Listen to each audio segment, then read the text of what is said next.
Profiles are templates for account reconciliations. Each accounting period, administrators create reconciliations from profiles. Profiles can be created manually or imported from a spreadsheet.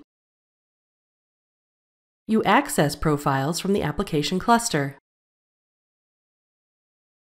Let's start by manually creating a profile. I'll start by entering the account ID. The account ID should identify the accounts the profile will include. The account IDs in profiles do not need to match the account numbers in your source system. Mapping of source system account numbers to profile account IDs is done during data load configuration. I'll create a profile for prepaid automobile insurance accounts for Company 101. I enter 101 in the company segment and the account number in the account segment. I'm required to enter an account name. A description is optional. You can identify profiles as active or inactive. Inactive profiles are excluded when reconciliations are created from profiles. You can select an organizational unit to control holiday scheduling and to facilitate hierarchical management of reconciliations. You must select a reconciliation format. I'll select prepaid insurance. The format determines the reconciliation method for the profile. Use the Auto Reconciliation section to define an auto reconciliation condition.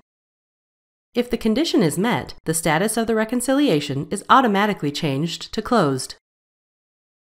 I'll select Balances 0 and No Activity for the condition. Process, Risk Rating, and Account Type are attributes you can use for filtering and reporting. Normal balance indicates the type of balance the account is expected to have: debit, credit, or either. Reconciliations that do not have the expected balance type display a warning. Use the Maximum Age Limits options to identify transactions that are outside of a date range. Transactions outside the range display an aging violation indicator. Use the Instructions tab to enter text-based instructions. You can also attach documents and include links to websites. Use the Workflow tab to assign preparers and reviewers and to define the frequency. Frequency determines how often the reconciliation is performed, for example, monthly or quarterly. I'll assign Carrie as the preparer with monthly as the frequency and 0 as the start day offset. I'll allow 3 days for completion.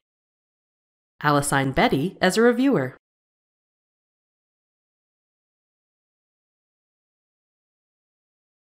Use the Currency tab to select the rate type and currency buckets for the reconciliation. A rate type is required.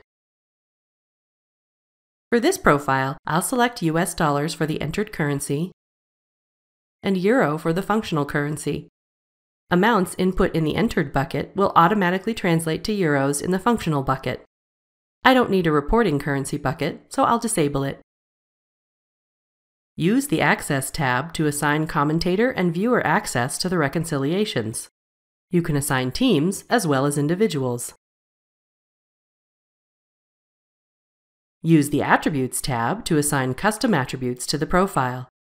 You can use custom attributes for reporting and filtering and in rules. Attributes inherited from the format you selected are displayed here as well. Use the Rules tab to assign rules to the profile. For example, you can specify conditions that must be met before preparers can submit reconciliations for approval. Rules inherited from the format display here as well. I'll save and close this profile.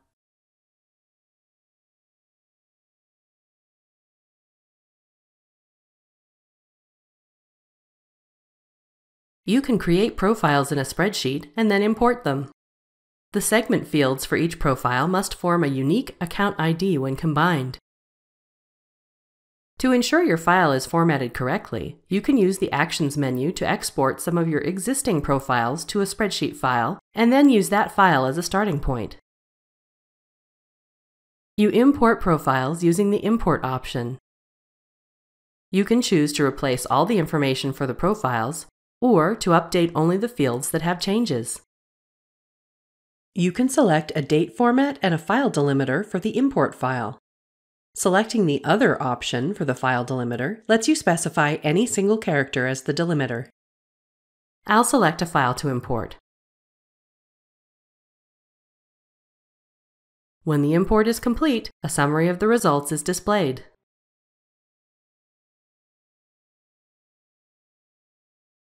To learn more, visit docs.oracle.com.